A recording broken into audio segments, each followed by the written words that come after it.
In the United States alone, over 2 million homeless people die each year, while 9.6 million homeless animals are euthanized without justification. One woman in Denver, Colorado has dedicated her life to help solve this problem. Welcome to Dreampower Ranch. Well, originally, when I created this, my original vision for PAALs was to include senior animals and senior people. Furthermore, I wanted to help abused people, battered people, handicapped people or disabled people, just to understand what peace they can find by being with an animal of any kind, whether it be a puppy or a horse or a potbelly pig or a steer named Chico. I think that the best thing that I see about it is it's not just an animal rescue, a no-kill animal shelter, but they also rescue people from the streets that are homeless with animals, and they bring them out here and take care of them as well. And to me, God created us all, and He obviously loved the animals, or He wouldn't have put them all on the Noah's Ark kind of thing.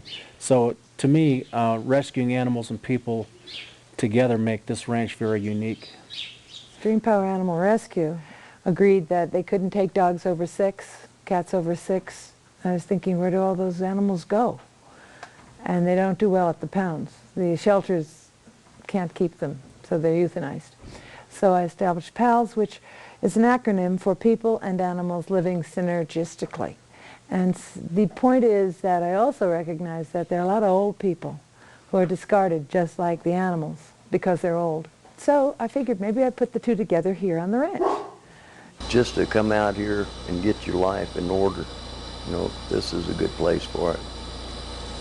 If you want to stop drinking, stop drugging, you can come out here, work with these animals, and you start feeling the love of these animals. All the animals here have different histories. We have, as guests for now, a pack of 10 wolf dogs, if you will. Their owner died. The animal control people did not know what to do with all the animals he had, which were 30 or 40 of them. And evidently a lot of them escaped and died, and a lot of them were too vicious. But they took 10, actually 12, and asked me to take them, didn't give them to me, just begged me to take them. And so we put together a shelter for them. The state does not consider wolf dog crosses or wolves adoptable, where on the other hand they'll try to adopt out pit bulls, for instance, that have been trained for fighting. So there are a lot of misunderstandings about wolves and wolf dogs and their social ability. This ranch has a very good attitude, and they try to save them, and so that's one of the reasons that I back this place so strongly, is that they are trying. It's a no-kill shelter. We keep the animals. We don't kill them. It's a no-kill sanctuary. It's primarily oriented on older animals that, for the most part, people don't want to keep anymore, or they're moving away, and so we keep them. Now we get some young animals that we can adopt, but primarily the focus is on older people and older animals. This is Buck. Buck he's all curly because he has a hormonal deficiency.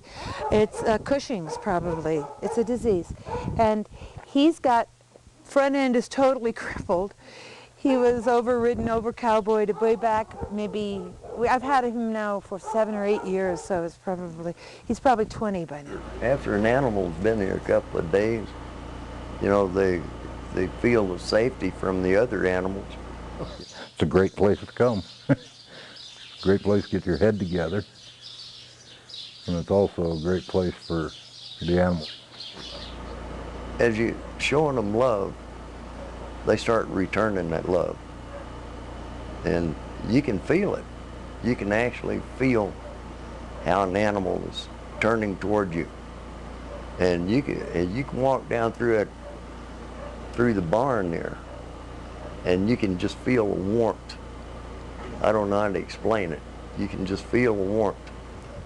Every animal has a different evaluation, a different personality.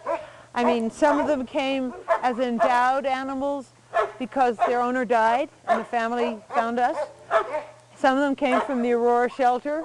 He's an old Malamute, but they didn't want to see him die because naturally he's an old dog and they don't have room in the shelters to keep old dogs, and so he would have been put down. But he's a great guy. His name is Hal.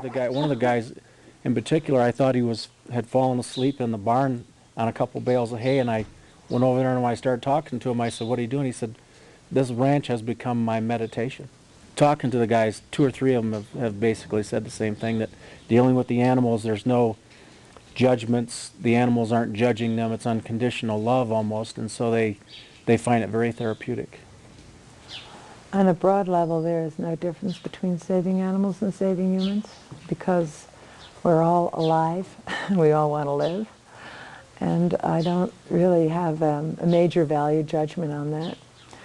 I do my best to make everybody safe and happy, and that's the point of the ranch, safety and comfort.